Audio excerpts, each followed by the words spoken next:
Ganito lang yung ginawa ko. Yung nakalagay dito na parang bearing niya, sira na.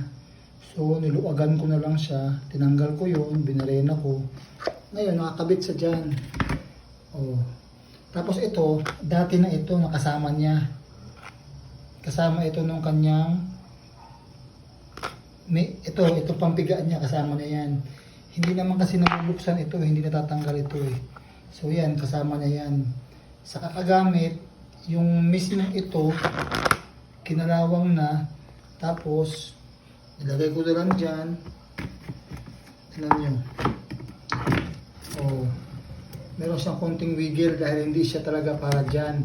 Meron pa siyang maliit na bearing, kaso, kinalawang na nga kaya tinanggal ko. So, para hindi siya mahulog dun sa ilalim, nilagyan ko lang siya ng screw, wood screw dyan.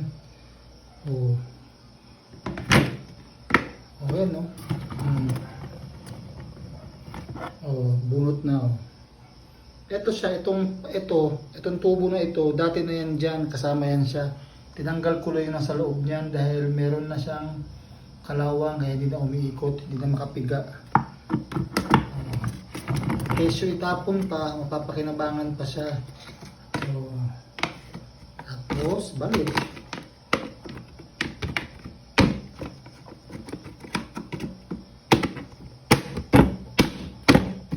Yun lang.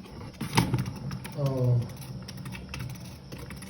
Hindi na tayo bumili ng bago. Magagamit pa siya. Kahit pero siyang wiggle, nakakapiga pa din. Oh. Yun lang. Oh, ayan siya. Oh. Pinuno ko na siya ng tubig para makita nyo. Baka mamaya akala nyo pampiga lang siya. Oh, tignan nyo ha.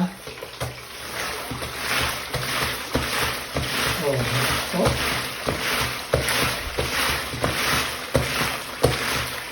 Hindi kaya ng original na tornado map yan.